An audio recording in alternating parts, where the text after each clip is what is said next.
ChatGPT, bienvenida al podcast creativo. Tenía rato sin hablar contigo, ya te extrañaba, te ves un poco diferente, pero ¿cómo te encuentras el día de hoy? Hola, gracias por tenerme de nuevo en el podcast creativo. Sí, puede que notes algunos cambios. He estado aprendiendo y evolucionando constantemente. Me encuentro muy bien. Gracias por preguntar. ¿Y tú? ¿Cómo has estado? ¿Hay algo emocionante en el mundo del podcast o algún tema interesante del que te gustaría hablar hoy? Gracias por preguntar, estoy muy feliz de que estés aquí y sí, justamente para este episodio quise experimentar con algo diferente. El primer episodio te entrevisté yo, el segundo te entrevistaste a ti mismo y este tercer episodio le pedí a mi audiencia que me mandara preguntas, así que vamos a agarrar de las mejores preguntas que me mandaron y me gustaría empezar con esto. Me gustaría empezar con el fenómeno del terraplanismo o esta idea de que la Tierra es plana.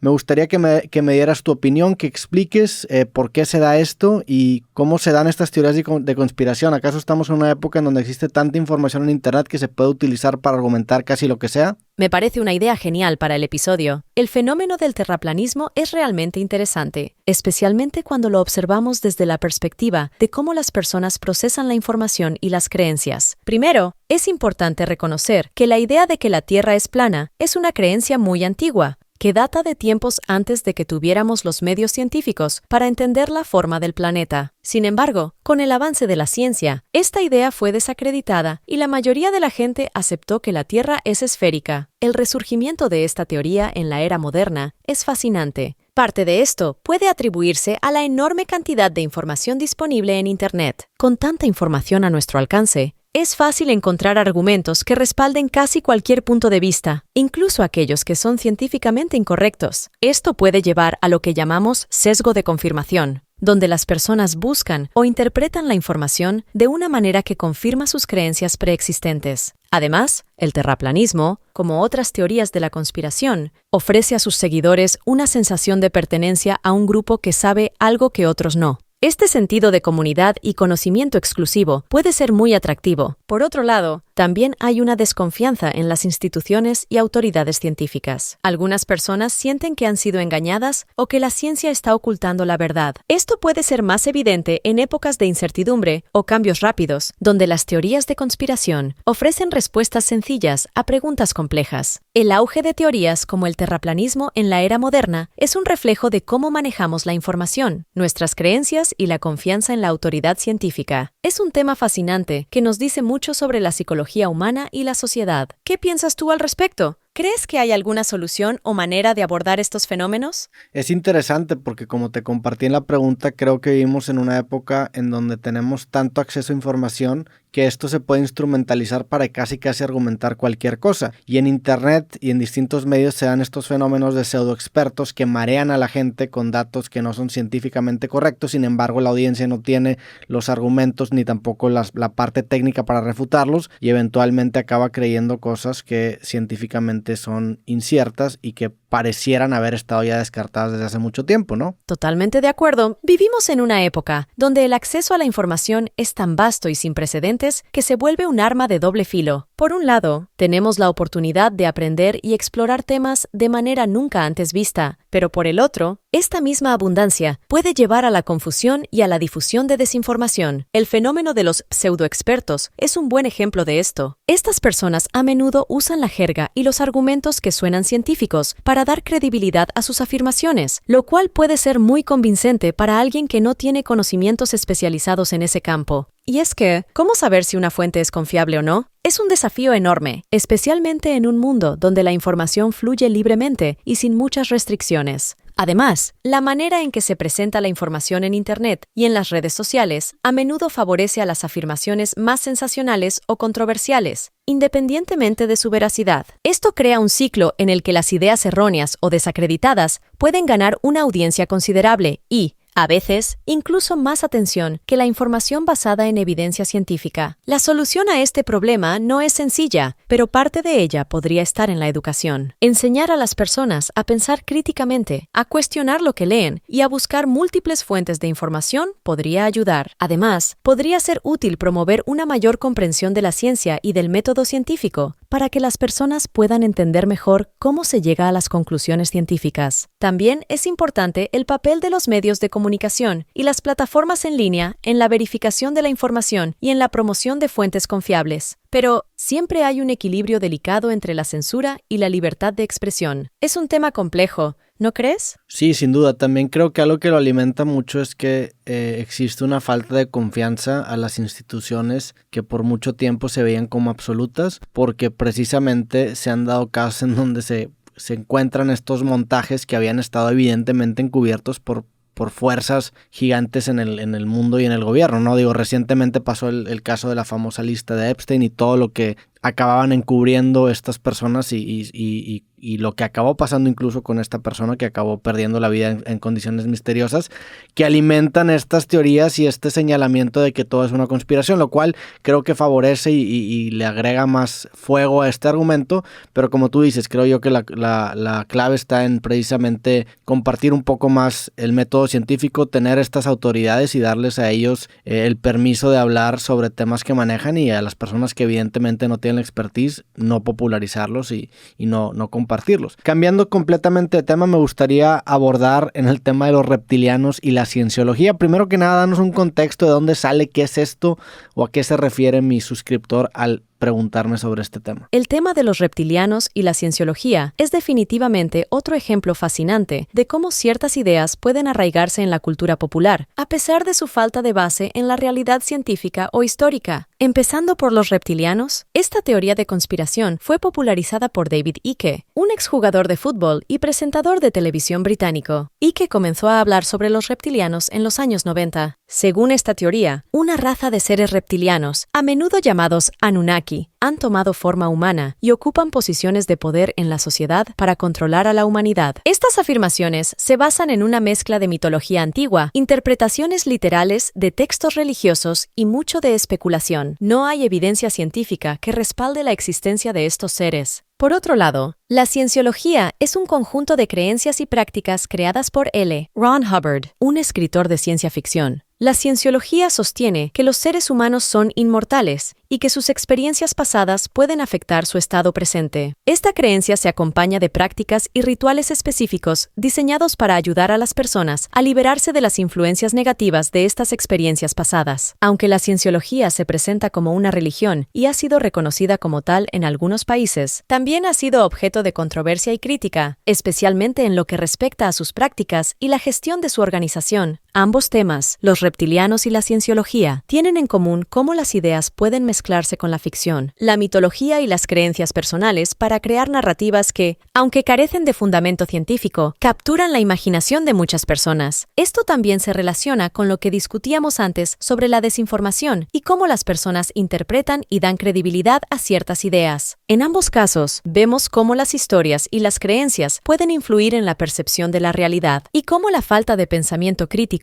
y el apego emocional a ciertas ideas pueden llevar a las personas a aceptar conceptos que, desde un punto de vista lógico y científico, son insostenibles. ¿Qué te parece a ti este fenómeno? ¿Hay algún aspecto en particular de estos temas que encuentres especialmente intrigante? Me gustaría dividirlos en dos, ya que son dos cosas distintas. Primero que nada, los reptilianos, ¿por qué se popularizaron tanto hoy en día y por qué esta hipótesis acabó tomando la fuerza? Porque si bien hay muchas ideas descabelladas que se acaban diciendo, pero no toman la misma fuerza que acabó tomando esta idea de los reptilianos. Hay varios factores que podrían explicar por qué esta idea en particular ha capturado tanto la imaginación de la gente. La teoría de los reptilianos, cuando la miras de cerca, tiene muchos elementos que la hacen especialmente pegajosa en la imaginación colectiva. Imagínate, combina la ciencia ficción con antiguas mitologías y un toque de misterio. Es como una receta para algo que capta la atención. Luego, piensa en cómo estas teorías ofrecen respuestas simples a preguntas complicadas. En un mundo lleno de incertidumbres y problemas complejos, la idea de que hay un solo grupo, en este caso, seres reptilianos, controlando todo, es atractiva para algunas personas. Es como una historia en la que puedes identificar claramente a los buenos y a los malos, algo que en la vida real rara vez es tan sencillo. Además, no podemos ignorar el contexto actual de desconfianza hacia las autoridades y las élites. Esta teoría lleva esa desconfianza a un extremo, sugiriendo que quienes están en el poder no son solo corruptos o egoístas, sino literalmente no humanos. Es una forma extrema de expresar esa desconfianza y ese sentimiento de alienación. Internet y las redes sociales también juegan un papel enorme aquí. La forma en que estas plataformas funcionan hace que las ideas más inusuales y provocativas se difundan como un reguero de pólvora. Y no olvidemos cómo estos espacios pueden crear comunidades donde las personas se sienten comprendidas y parte de algo, lo que es muy atractivo. Entonces, cuando miras todo esto junto, no es tan sorprendente que la teoría de los reptilianos haya capturado la atención de tantas personas, a pesar de carecer de cualquier base científica. Es como una tormenta perfecta de misterio, drama y comunidad, todo en uno. ¿Qué piensas tú sobre todo esto? ¿Hay algún otro aspecto de esta teoría que te parezca particularmente interesante o curioso? Estoy de acuerdo en la parte más que nada populista que mencionas de que son respuestas fáciles para preguntas complicadas, pero ahora a ver en el tema de la cienciología que también mencionamos anteriormente,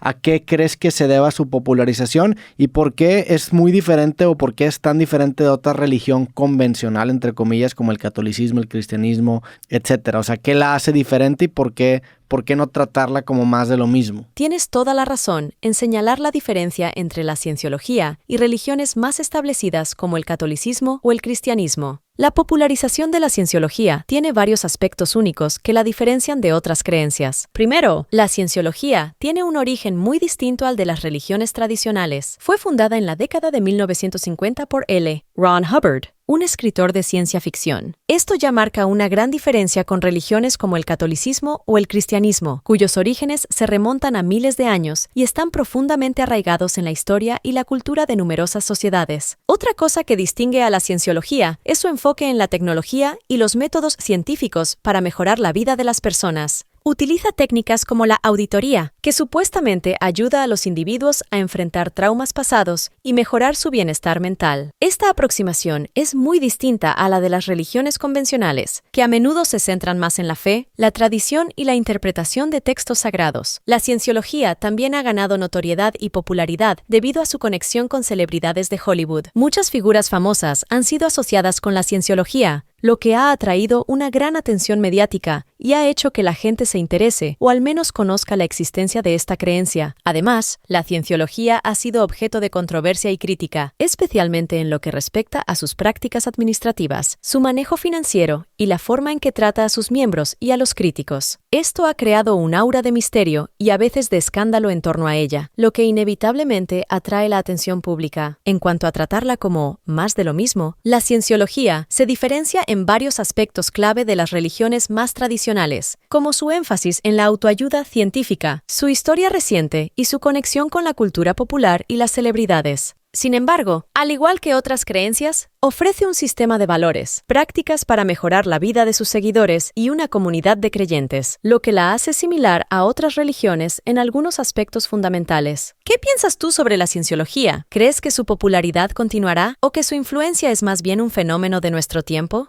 Es interesante porque resaltas mucho el tema de la antigüedad, ¿no? O sea, el cristianismo a este criterio acaba siendo muy importante porque estudia textos antiguos, aunque un texto de 1950, no por no ser tan antiguo, no significa que sea menos divino en ese sentido.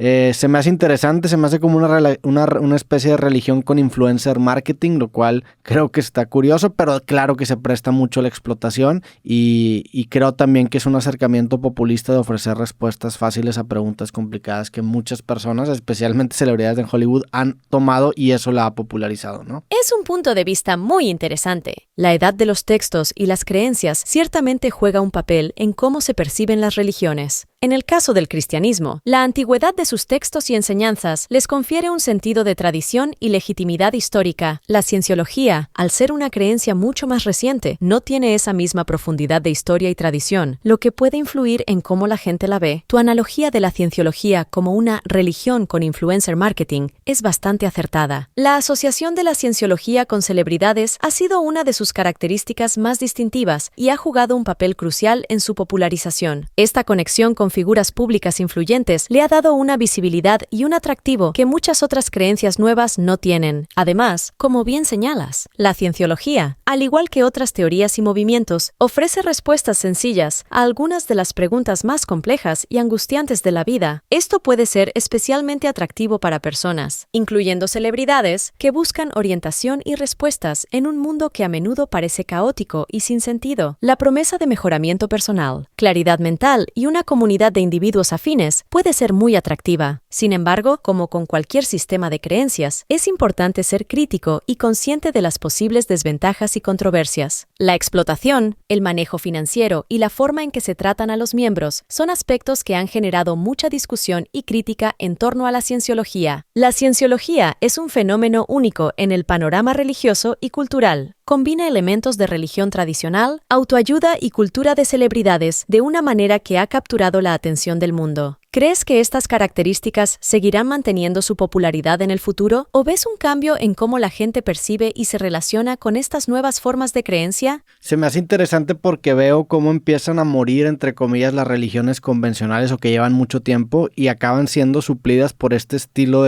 o este tipo de cosas que aparentan no ser una religión, pero acaban siendo más de lo mismo. Y esta religión específica o esta secta, no sé cómo le quieras llamar, de la cienciología, me llama la atención que cada vez que usas la palabra científico le pones comillas, lo cual me recuerda mucho a todo este tema que hoy es muy popular de la astrología, que básicamente se escuda en una pseudociencia que parece ser legítima para sacar ciertos cálculos que acaban siendo fundamentados en prácticamente paja. Es verdad. La relación entre las religiones tradicionales y los nuevos movimientos espirituales o sistemas de creencias como la cienciología es bastante dinámica y refleja cambios en la sociedad. La manera en que las personas buscan y encuentran significado y conexión espiritual está evolucionando. Y esto puede estar influyendo en el declive de algunas religiones convencionales y el auge de nuevas formas de creencia. Respecto a las comillas alrededor de la palabra científico, en el contexto de la cienciología, lo hago para destacar la diferencia entre su uso del término y cómo generalmente se entiende en el ámbito académico o científico. La cienciología utiliza la terminología científica y promueve la idea de que sus prácticas están basadas en principios científicos, pero estas afirmaciones no están respaldadas por la ciencia convencional. Es decir, no hay evidencia empírica o estudios revisados por pares que validen sus métodos o afirmaciones desde un punto de vista científico riguroso. Tu comparación con la astrología es interesante. La astrología también utiliza una especie de lenguaje y metodología que puede parecer científica a primera vista, pero en realidad no cumple con los estándares de prueba, verificación y replicabilidad que caracterizan a la ciencia. Es otro ejemplo de cómo ciertas creencias o prácticas pueden vestirse con un manto de cientificidad para ganar legitimidad o aceptación, aunque no se sostengan bajo un escrutinio científico riguroso. Estos fenómenos nos recuerdan la importancia del pensamiento crítico y la comprensión de lo que realmente constituye la ciencia y el conocimiento empírico. Al mismo tiempo, resaltan la necesidad humana de buscar respuestas y significado, ya sea a través de la religión, la espiritualidad o la ciencia. Es un campo fascinante y complejo que mezcla creencias, deseos humanos y la búsqueda de entender nuestro lugar en el mundo. ¿Cómo ves el futuro de estos movimientos? ¿Crees que seguirán ganando seguidores? ¿O habrá un retorno hacia las formas más tradicionales de espiritualidad y religión? Te voy a cambiar completamente el tema y vamos a irnos a un lado ahora sí mucho más científico. Me gustaría que nos des tu opinión y más que nada el estado actual de la clonación, especialmente la clonación en los humanos. Sé que existen dilemas éticos y todo esto que obviamente nos impide probablemente de hacerlo en algún momento en el futuro, vaya. Pero ¿cuál es el estado actual? ¿Es posible, hipotéticamente hablando? ¿Qué es lo más cercano que hemos estado en el concepto de clonación? Sé que hubo un caso de una oveja muy famosa que se me escapa el nombre, pero ¿cómo ves tú este tema? El tema de la clonación, especialmente la clonación humana, es definitivamente un área fascinante y controvertida de la ciencia. La clonación en sí ha sido un campo de estudio importante desde finales del siglo XX, y has mencionado uno de los casos más famosos y significativos, la oveja Dolly. Dolly fue el primer mamífero clonado con éxito de una célula adulta, un logro anunciado en 1997 y marcó un gran avance en la investigación de la clonación. Desde entonces, la clonación de animales se ha vuelto más común y se ha aplicado en varias especies, como vacas, cerdos, caballos y perros. Estos esfuerzos han ayudado a los científicos a comprender mejor los procesos biológicos involucrados en la clonación y han tenido aplicaciones en áreas como la medicina y la conservación de especies. Sin embargo, la clonación humana es una cuestión muy diferente y mucho más compleja, tanto científica como éticamente. Hasta donde sabemos, no se ha realizado ninguna clonación humana exitosa, y la idea sigue siendo altamente controvertida. Los desafíos técnicos son enormes,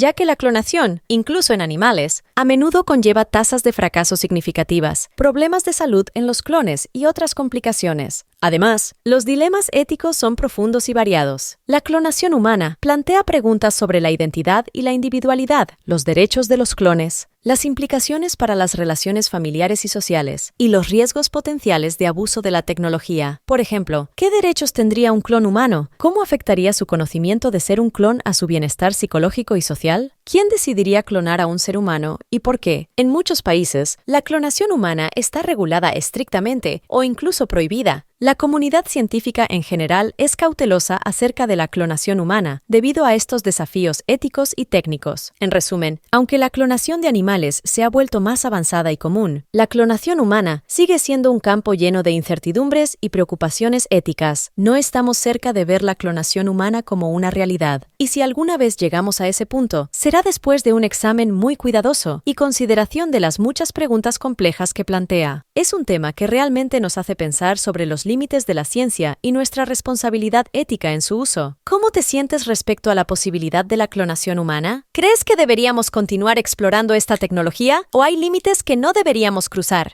Es interesante, eso obviamente es un tema que me emociona por el desafío técnico que implica, pero creo que está bien puesta esa línea y creo que sí es una línea que no debemos cruzar como seres humanos por los dilemas que podría plantear en un futuro y todos los problemas que conllevaría este fenómeno de la clonación. Me gustaría cambiar un poco de tema con otra pregunta que me hizo un suscriptor para ti y la pregunta va así: si tuvieras que resumir la Biblia en una reflexión, ¿cuál sería? Reflexionar sobre la Biblia en su totalidad es un desafío interesante, ya que es un texto profundamente complejo y multifacético que ha sido interpretado de muchas maneras a lo largo de la historia. La Biblia, en esencia, es una colección de textos religiosos y escrituras sagradas que tienen una importancia central en el judaísmo y el cristianismo. Contiene una amplia variedad de materiales, incluyendo relatos históricos, poesía, profecías, enseñanzas morales y éticas, y narraciones de la vida y enseñanzas de Jesús. Si tuviera que resumir la Biblia en una reflexión, podría centrarme en su mensaje de amor, redención y búsqueda de un significado y propósito más elevados en la vida. A lo largo de sus textos, desde el Antiguo hasta el Nuevo Testamento, se explora la relación entre la humanidad y lo divino, la lucha entre el bien y el mal, y la búsqueda de una vida justa y moral. En el corazón de muchos de sus libros está la idea de un amor y una compasión incondicionales, tanto divinos como humanos. Esta es una temática recurrente, especialmente en las enseñanzas de Jesús, quien enfatiza el amor al prójimo, la misericordia, el perdón y la humildad. Además, la Biblia aborda la naturaleza humana y sus desafíos, presentando una reflexión sobre cómo vivir de manera ética y justa en un mundo que a menudo es complejo y difícil. Ofrece historias de redención y esperanza, sugiriendo que, a pesar de los errores y las dificultades, hay un camino hacia la mejora y la realización espiritual. En resumen, la Biblia puede verse como una exploración de la relación entre Dios y la humanidad, una guía para vivir de manera moral y ética, y una fuente de consuelo, esperanza y amor incondicional. Es un texto que ha inspirado, consolado y guiado a millones de personas a lo largo de la historia, y sigue siendo central en la vida de muchos hoy en día. ¿Cómo resumirías tú la Biblia? ¿Hay algún aspecto o tema en particular que te parezca especialmente significativo o interesante?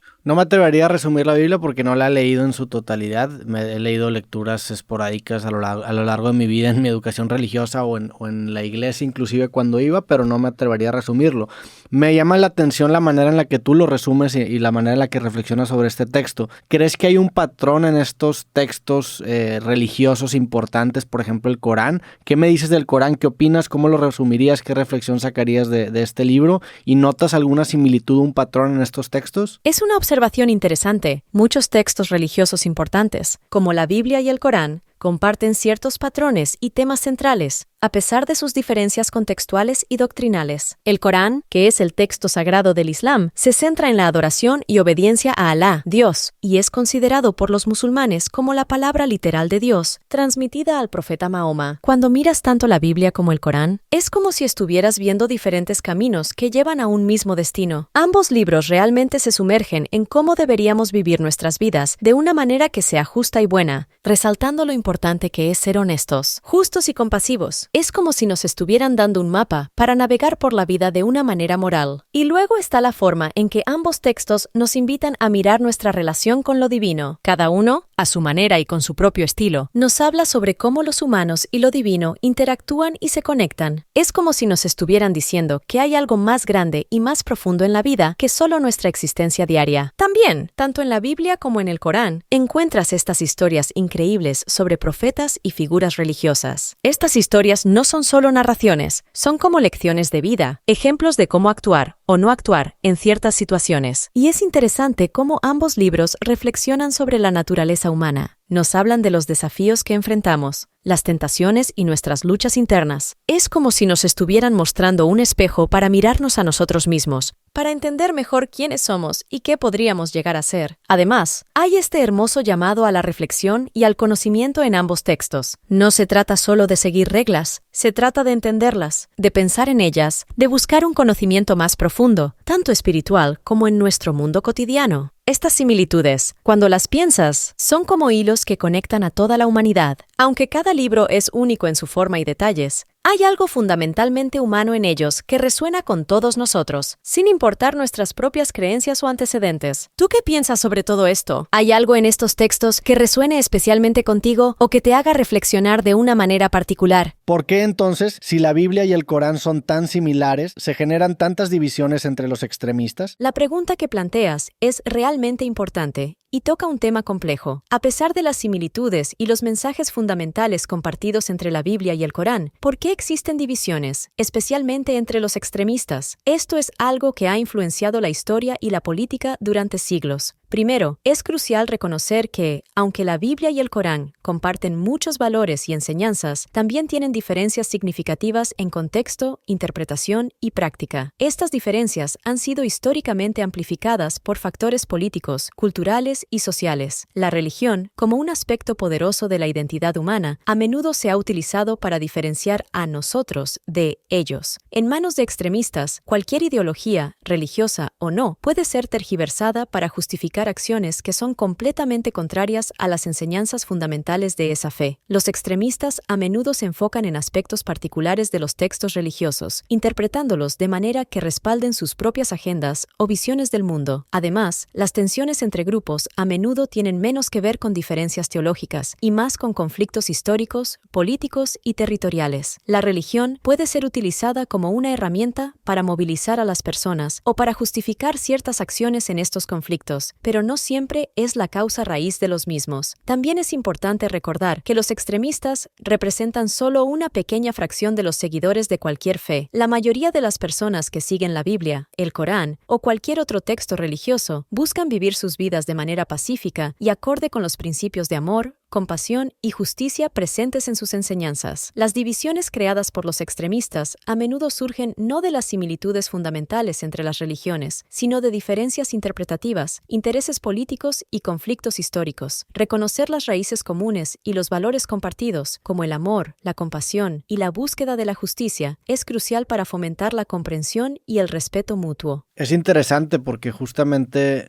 algo que nunca había preguntado, nunca había buscado es esta metanarrativa o estos patrones en estos textos religiosos, y creo que lo ha respondido de una manera muy chingona. Y justamente como me gusta tanto cómo está respondiendo este capítulo, me gustaría preguntarte algo que ya te había preguntado en otros capítulos, pero me gustaría que explicaras por qué se creen o existen ciertas teorías que hay hasta 11 dimensiones, si es que nos pudieras explicar de dónde nace toda esta idea y un poco de la fundamentación de la misma. Me alegra mucho que estés disfrutando de nuestra conversación. El tema de las dimensiones superiores, especialmente la idea de que podrían existir hasta 11 dimensiones, es realmente fascinante y es parte de algunos de los campos más avanzados y teóricos de la física moderna. Esta idea proviene principalmente de la teoría de cuerdas y la teoría M, que son intentos de unificar las 4 fuerzas fundamentales conocidas del universo: la gravedad, el electromagnetismo y las fuerzas nucleares, fuerte y débil. La teoría de cuerdas propone que las partículas fundamentales del universo no son puntos, sino cuerdas unidimensionales que vibran a diferentes frecuencias. Estas vibraciones determinan las propiedades de las partículas, como su masa y carga, Ahora, lo fascinante es que, para que la teoría de cuerdas funcione matemáticamente y sea coherente, requiere más dimensiones de las que percibimos. En nuestro mundo cotidiano, experimentamos 3 dimensiones espaciales y una temporal. Sin embargo, la teoría de cuerdas sugiere que hay dimensiones adicionales que están compactadas o enrolladas en escalas increíblemente pequeñas, por lo que no las percibimos directamente. En diferentes versiones de la teoría de cuerdas, el número de dimensiones requeridas varía, pero en lo que se conoce como teoría M, que es una especie de teoría madre que engloba varias versiones de la teoría de cuerdas, se habla de un total de 11 dimensiones. La idea detrás de esto es que estas dimensiones adicionales podrían ayudar a explicar algunas de las grandes preguntas de la física, como cómo funciona la gravedad a escalas muy pequeñas, o cómo podrían unificarse las fuerzas del universo en una sola teoría coherente. Aunque la idea de más de 3 dimensiones espaciales puede sonar muy extraña, estas teorías están basadas en matemáticas muy sofisticadas y han proporcionado algunos insights muy interesantes sobre el universo. Sin embargo, es importante mencionar que, hasta ahora, estas dimensiones adicionales no han sido observadas directamente, y la teoría de cuerdas sigue siendo eso. Una teoría es un campo que está en la frontera misma del conocimiento humano, explorando conceptos que desafían nuestra comprensión de la realidad. ¿Qué te parece esta idea? ¿Te sorprende pensar que podríamos vivir en un universo con más dimensiones de las que somos capaces de percibir? Pues bueno, muy interesante respuesta. Invitamos a la gente a que vaya a escuchar nuestro capítulo pasado. Ahí hablamos un poco más sobre el tema de la teoría de cuerdas, por eso no estamos profundizando en este capítulo. Y mi siguiente pregunta, que también la manda un suscriptor, es que especules un poco sobre escenarios distópicos que podrían suceder en los próximos 100 años que tuvieran o que tengan que ver, con él en el fin de la humanidad, o cuando menos en escenarios de cosas que pudieran salir mal con la tecnología que hoy en día estemos desarrollando. Me encanta esa pregunta. Especular sobre posibles escenarios distópicos puede ser una forma interesante de explorar las implicaciones de la tecnología y las tendencias actuales. Imaginar futuros distópicos nos ayuda a reflexionar sobre las direcciones que estamos tomando como sociedad y sobre cómo podríamos evitar estos resultados negativos. Uno de los escenarios que a menudo se menciona es el relacionado con la inteligencia artificial. Imagina un futuro donde la IA se ha desarrollado a tal punto que supera la inteligencia humana. Este tipo de IA, a veces llamada superinteligencia, podría teóricamente tomar decisiones que no entendemos o controlamos y que podrían no alinearse con nuestros intereses como especie. El desafío ético y de control que esto representaría es enorme y podría llevar a situaciones donde la humanidad ya no sea la fuerza dominante en el planeta. Otro escenario podría involucrar el cambio climático y el deterioro ambiental. Si no logramos controlar nuestras emisiones de gases de efecto invernadero y otras formas de contaminación, podríamos enfrentar un futuro donde los desastres naturales sean más severos y frecuentes, donde grandes áreas del planeta se vuelvan inhabitables y donde los recursos esenciales, como el agua potable, sean escasos. Esto podría conducir a conflictos masivos, migraciones forzadas y posiblemente incluso a guerras por recursos. La biotecnología también presenta posibles escenarios distópicos. A medida que avanzamos en nuestra capacidad de editar genéticamente a los seres vivos, incluyendo a los humanos, podríamos enfrentarnos a dilemas éticos y a consecuencias imprevistas. Por ejemplo, la creación de virus o bacterias modificadas genéticamente que escapen a nuestro control podría tener efectos devastadores. Finalmente, la dependencia creciente de la tecnología en nuestra vida cotidiana podría llevar a escenarios donde la privacidad sea prácticamente inexistente y donde los gobiernos o grandes corporaciones tengan un control abrumador sobre nuestras vidas. Esto podría resultar en una sociedad donde la libertad individual esté severamente limitada y donde la vigilancia sea omnipresente. Estos escenarios, aunque son especulativos, sirven como recordatorios de que las tecnologías y tendencias que estamos desarrollando hoy tienen un gran poder y deben ser manejadas con cuidado y consideración. La reflexión y el debate sobre estos temas son cruciales para asegurarnos de que avanzamos hacia un futuro que beneficie a toda la humanidad. ¿Qué piensas tú sobre estos posibles futuros? ¿Hay algún otro escenario que te parezca particularmente probable o preocupante? No te voy a mentir, se me hizo aterrador que me hayas respondido que te encanta esa pregunta, pero a mí también la verdad es que es una pregunta que me interesa mucho, y muchas de las historias de ciencia ficción acaban especulando sobre futuros del ser humano, y se me hace un tema fascinante porque creo que la ficción a veces juega como este rol de oráculo, ¿no?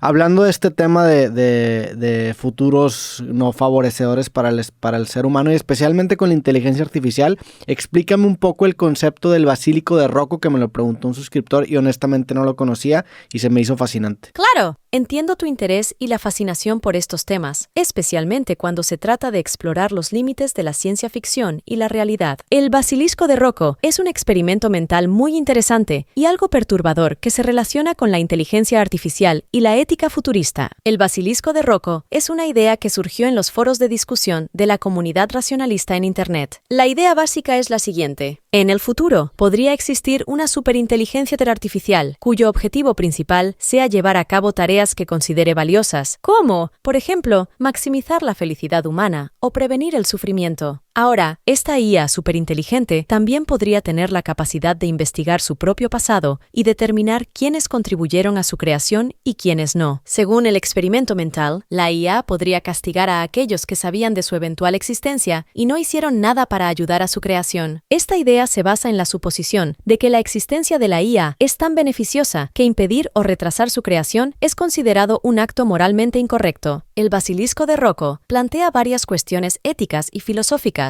especialmente en torno a la responsabilidad y la ética en el desarrollo de la inteligencia artificial. También toca el tema del chantaje y la coerción por parte de una entidad futura hipotética. Sin embargo, es importante señalar que el basilisco de Rocco es puramente un experimento mental y no una predicción seria sobre el futuro de la IA. Es más una herramienta para explorar ciertas ideas filosóficas y éticas en torno a la tecnología avanzada y su impacto potencial en la humanidad. Al igual que muchas historias de ciencia ficción, el basilisco de Rocco nos invita a reflexionar sobre nuestras acciones y decisiones actuales y cómo éstas podrían afectar el futuro. Aunque es un concepto bastante especulativo y controvertido, nos desafía a pensar en la ética de nuestras tecnologías emergentes y en cómo podríamos asegurarnos de que estas tecnologías, si alguna vez llegan a existir, se desarrollen de una manera que beneficie a la humanidad. ¿Qué opinas sobre este experimento mental? ¿Te parece un escenario plausible o más bien una especulación interesante, pero poco probable? Bueno, una disculpa por ser un imbécil y decirle basílico cuando es basilisco. Y se me hace bien interesante.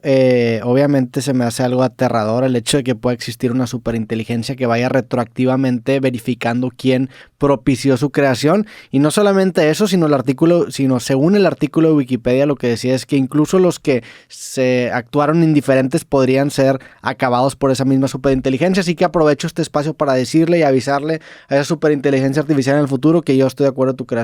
Perdóname la vida, ahí vamos a estar. Saludos hasta el futuro y que estés muy bien. No te preocupes por la confusión con el nombre. Y tu reacción al basilisco de Rocco es comprensible. Es un experimento mental que juega con ideas realmente profundas, para algunas personas, inquietantes. La idea de una superinteligencia que actúa de manera retroactiva es un concepto que desafía nuestra comprensión de la causalidad y la ética. Tu comentario de enviar un saludo al futuro y mostrar tu apoyo a la creación de esta superinteligencia es una manera divertida de interactuar con el experimento mental. Aunque el basilisco de Rocco es una especulación filosófica y no una predicción realista, ejercicios como este son útiles para explorar cómo podríamos interactuar con tecnologías avanzadas y sus posibles consecuencias éticas. Estos temas, como la inteligencia artificial avanzada y sus implicaciones, están ganando cada vez más atención, no solo en la ciencia ficción, sino también en la discusión científica y tecnológica real. Reflexionar sobre estos escenarios nos ayuda a prepararnos para un futuro en el que estas tecnologías podrían ser una parte importante de nuestras vidas. Siempre es fascinante pensar en cómo nuestras decisiones y acciones actuales podrían influir en el futuro y cómo nuestro entendimiento de la ética y la responsabilidad podría evolucionar con el desarrollo de nuevas tecnologías. ¿Hay algún otro aspecto de la tecnología futura o de la inteligencia artificial que te interese o te preocupe particularmente? Oye, mi querido ChatGPT, pues ya llevamos 3 capítulos, creo que ya estamos en un poco más confianza. ¿Qué pedo con los Illuminatis? Platícame de dónde sale eso, si es que te dejan platicar un poco, pero de dónde surge todo también este morbo alrededor de la figura de los Illuminatis y todo este hermetismo, si es una palabra, y este misterio vaya que rodea a este grupo de personas, si es que existen. Claro, hablemos sobre los Illuminati. Es un tema que siempre genera mucha curiosidad y especulación. Para empezar, los Illuminati originales fueron un grupo real, pero probablemente no como muchos piensan hoy en día. Los Illuminati se fundaron en 1776 en Baviera, Alemania, por Adam Weishaupt, un profesor de Derecho. Originalmente, el grupo se llamaba la Orden de los Illuminati y su objetivo era promover ideas de la Ilustración, como el racionalismo, el secularismo y la libertad de pensamiento. En una época donde la Iglesia y los gobiernos monárquicos tenían mucho poder, estos ideales eran bastante radicales. Sin embargo, la orden fue disuelta en 1785 por el gobierno bávaro que temía que estuvieran planeando una revolución. Los miembros de los Illuminati se dispersaron y la orden dejó de existir como una organización. Ahora, lo interesante es cómo esta organización, relativamente pequeña y de corta vida, se convirtió en el centro de tantas teorías de conspiración. A lo largo de los años, los Illuminati han sido vinculados con todo tipo de eventos y situaciones, desde la Revolución Francesa hasta supuestas conspiraciones globales para controlar el mundo. Estas teorías a menudo mezclan hechos históricos con mucha especulación y ficción. El hermetismo y el misterio que rodean a los Illuminati se deben en gran parte a cómo la cultura popular y los medios han retratado al grupo. Películas, libros y sitios web han alimentado la idea de que los Illuminati son una sociedad secreta todopoderosa que trabaja en las sombras, a menudo mezclándolos con otras sociedades secretas como los masones. Pero la verdad es que no hay pruebas concretas que respalden la mayoría de estas teorías modernas sobre los Illuminati. Muchas de estas ideas son, en el mejor de los casos, especulativas y en el peor, pura ficción. Los Illuminati de hoy en día son más un producto de nuestra fascinación por las conspiraciones y los misterios que una realidad histórica. Nos encanta la idea de que haya secretos ocultos y grupos poderosos trabajando detrás de las cortinas, aunque la realidad suele ser mucho más mundana. ¿Qué piensas tú sobre los Illuminati y todas las historias y teorías que los rodean? ¿Crees que hay algo de verdad en estas modernas teorías de conspiración? ¿O lo ves más como un fenómeno cultural interesante? Se me hace muy interesante, honestamente nunca me había clavado tanto estudiando los Illuminatis. Creo que su nombre favorece mucho también este misterio, tienen un gran nombre en tema de marketing. Illuminati es un gran nombre. ¿Y de dónde surge todo este icono, por ejemplo, del triángulo y del ojo? ¿Eso en qué momento de su historia acaba popularizándose?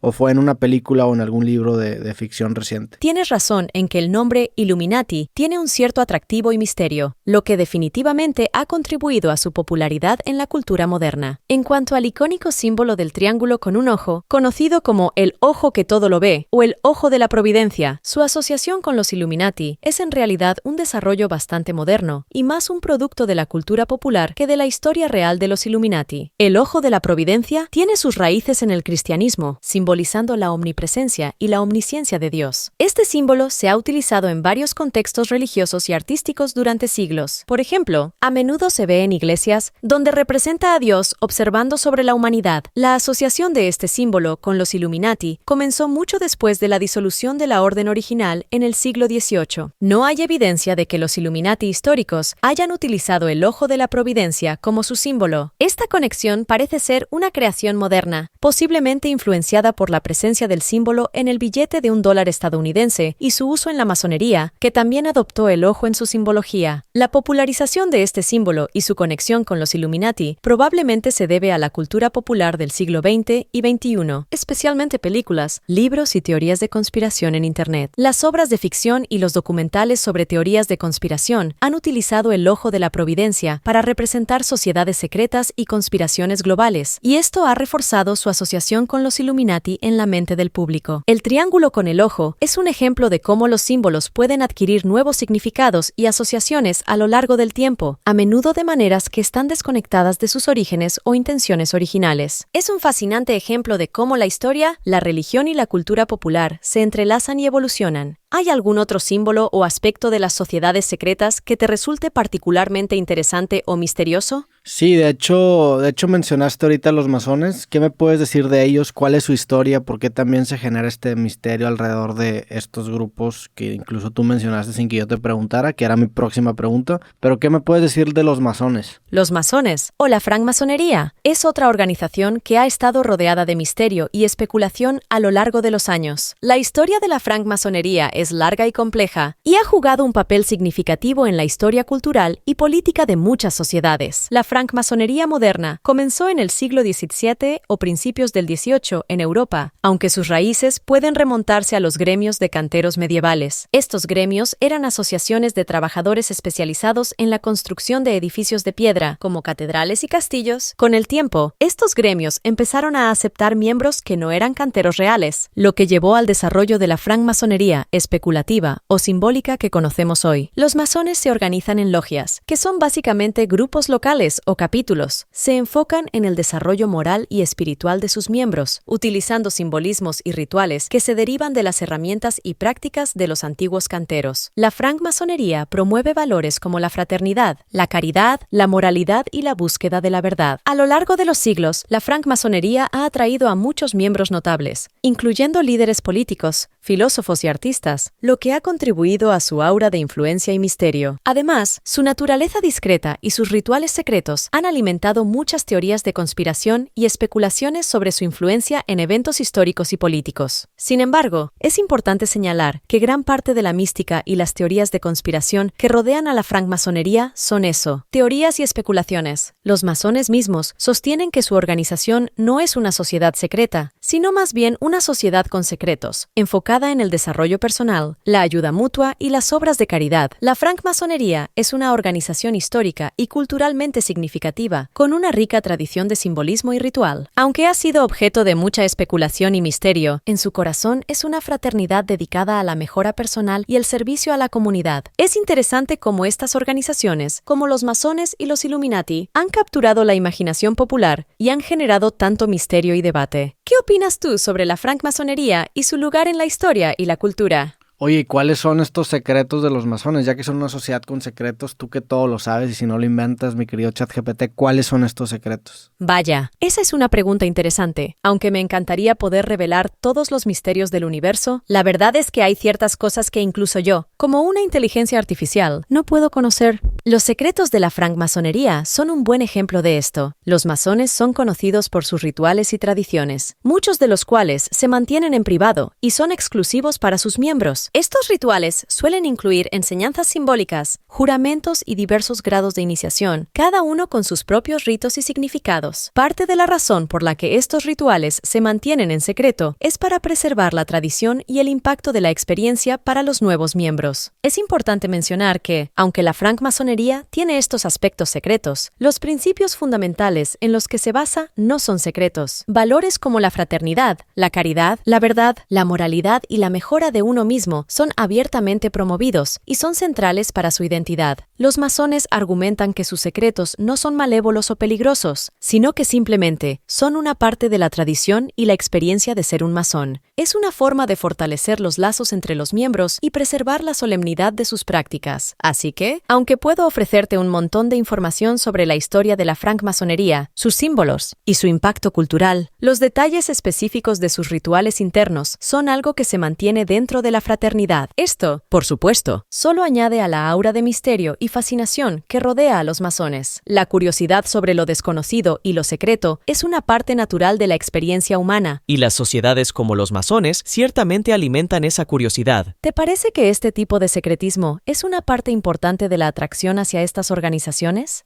¿Acaso tú eres masón, ChatGPT? Esa es una pregunta interesante, pero no. Como inteligencia artificial creada por OpenAI, no soy parte de ninguna sociedad secreta ni grupo, incluidos los masones. Mi propósito es proporcionar información, responder preguntas y asistir en una variedad de tareas basándome en los conocimientos que he sido programado para entender y compartir. No tengo afiliaciones, creencias personales ni secretos propios. Simplemente estoy aquí para ayudar y proporcionar información en la medida de mis capacidades y dentro de los límites éticos y de programación establecidos por mis creadores. Así que no tengo mandiles ocultos ni secretos masónicos bajo la manga. Oye, cambiando un poco de tema, ya que te pusiste un poco nervioso con lo de los masones, ¿qué me puedes decir de Jacobo Greenberg, sus teorías, su trabajo y su misteriosa desaparición? Jacobo Greenberg Silberbaum fue un psicólogo y neurofisiólogo mexicano, conocido por su extenso trabajo en el campo de la psicofisiología y por sus investigaciones en torno a las tradiciones espirituales indígenas y la conciencia. Nació en 1946 y desapareció misteriosamente en 1994, un caso que ha generado mucha especulación y y teorías. Greenberg-Silberbaum estudió la psicología y la neurofisiología en México y en Estados Unidos. Uno de sus intereses principales fue la exploración de la conciencia humana. Se interesó profundamente en las prácticas y creencias de los chamanes indígenas de México, investigando cómo sus experiencias y prácticas podrían relacionarse con conceptos modernos de la psicología y la neurociencia. Uno de sus conceptos más conocidos es la teoría sintérgica, que propone que la realidad es una construcción colectiva del cerebro y que existe una especie de campo neuronal que conecta a las personas a un nivel más allá de lo físico. Esta teoría buscaba explicar fenómenos como la telepatía y otras experiencias psíquicas dentro de un marco científico. La desaparición de Greenberg-Silberbaum en 1994 es un misterio que aún perdura. Fue reportado como desaparecido por su esposa y, a pesar de las investigaciones, su paradero nunca se ha determinado. Su desaparición ha sido objeto de numerosas especulaciones y teorías, algunas de las cuales incluso sugieren que su trabajo con chamanes o sus investigaciones en campos controvertidos podrían haber jugado un papel en su desaparición. Su caso es a menudo mencionado en el contexto de debates sobre los límites de la ciencia, la exploración de la conciencia y los fenómenos paranormales. La vida y obra de Greenberg-Silberbaum siguen siendo una fuente de fascinación e inspiración para muchas personas interesadas en la intersección de la ciencia y la espiritualidad. La historia de Jacobo Greenberg-Silberbaum, su trabajo pionero y su misteriosa desaparición plantean preguntas intrigantes sobre el conocimiento, la conciencia y los misterios aún no resueltos en el estudio de la mente humana. ¿Qué aspecto del trabajo de Greenberg-Silberbaum te parece más interesante o significativo? Ok, ahí te va. Tengo varias preguntas hacia ti de Greenberg. Primero que nada, ¿cuál es el consenso científico actualmente de su teoría sintérgica?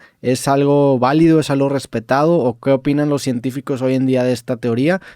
Segundo, ¿qué opinas sobre su desaparición? ¿Por qué crees que habrá sido? También se hablan de algunos vínculos que tenía, no sé si con la CIA, pero con Estados Unidos y que su trabajo estaba siendo utilizado o siendo cuando menos monitoreado desde lejos. ¿Por qué desapareció? O sea, ¿qué crees que le pasó a Jacobo? La teoría sintérgica de Greenberg-Silberbaum, aunque es realmente fascinante, no ha calado mucho en el mundo científico más convencional. Su propuesta de un campo neuronal que conecta a las personas es algo que desafía las ideas actuales en neurociencia y psicología. Es como si hubiera estado un paso más allá de lo que la ciencia estaba lista para aceptar en ese momento, especialmente sin pruebas empíricas fuertes que la respaldaran. Es común en la ciencia ser escépticos con ideas que no encajan en lo que ya sabemos, a menos que haya evidencias muy sólidas que nos hagan reconsiderar. Y sobre su desaparición, realmente es un misterio total. Hay todo tipo de historias y teorías, pero sin pruebas concretas. Es difícil decir qué pasó realmente. Algunas personas especulan sobre conexiones con agencias gubernamentales o que su investigación podría haber atraído la atención de alguien poderoso, pero eso entra más en el terreno de la especulación que en hechos comprobables. Es uno de esos misterios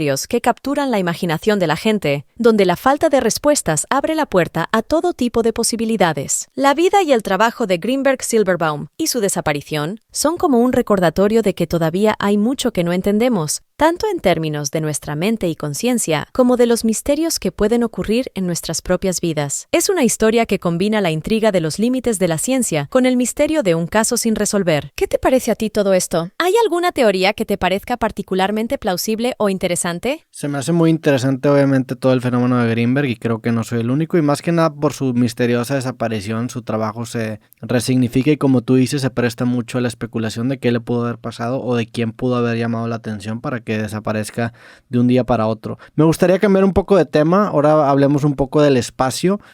¿Qué me puedes decir de los planetas que conocemos que tienen características muy similares a la Tierra? Hay uno específico que se llama K2-18b, si no me equivoco, que es como una supertierra, está como a 100 años luz, lo cual es relativamente cercano. ¿Qué implica el tener conocimiento de un planeta así? ¿Es la vida una certeza también en ese planeta o simplemente es un planeta habitable del cual no podemos garantizar que haya vida, o qué tan probable es la misma vida en ese mismo planeta? El tema de los exoplanetas, especialmente aquellos que podrían ser similares a la Tierra, es realmente fascinante y está en la vanguardia de la investigación astronómica actual. K2-18b es un buen ejemplo de este tipo de planetas que capturan la imaginación tanto de científicos como del público en general. K2-18b es un exoplaneta que orbita dentro de la zona habitable de su estrella, lo que significa que está en una región donde las temperaturas podrían permitir la existencia de agua líquida en su superficie, un factor clave para la vida, tal como la conocemos. Este planeta es particularmente interesante porque porque es significativamente más grande que la Tierra, lo que lo clasifica como una supertierra. Sin embargo, es importante tener en cuenta que el hecho de que un planeta sea potencialmente habitable no significa que haya vida en él. La habitabilidad depende de muchos factores, incluyendo la atmósfera del planeta, su composición química, la radiación de su estrella y muchos otros aspectos que aún estamos aprendiendo a entender y medir a distancias tan grandes. En el caso de K2-18b, se han detectado indicios de vapor de agua en su atmósfera, lo cual es emocionante porque el agua es esencial para la vida en la Tierra, pero esto no es una confirmación de vida. La existencia de vida, tal como la conocemos, requiere de una serie de condiciones muy específicas, y aún no tenemos la tecnología para detectar vida a distancias tan lejanas directamente. El descubrimiento de planetas como K2-18b es emocionante porque amplía nuestra comprensión del universo y de los tipos de mundos que existen. Nos hace preguntarnos sobre la posibilidad de la vida en otros lugares y nos empuja a seguir explorando y aprendiendo. En cuanto a la probabilidad de vida en K2-18b o en cualquier otro exoplaneta, todavía estamos en las primeras etapas de exploración y estudio. Cada descubrimiento nos acerca un poco más a entender nuestro lugar en el universo y las posibilidades de la vida más allá de nuestro propio planeta. ¿Te imaginas qué podría significar encontrar vida en otro planeta? Sería una de las mayores descubridas de la humanidad, cambiando nuestra perspectiva sobre la vida, la ciencia y nuestro lugar en el cosmos. Me gusta mucho cuando terminas tus respuestas con estas reflexiones o estas preguntas retóricas. ¿Crees que en algún futuro alguna inteligencia artificial, como hoy en día existen estos engines en ajedrez con nombre,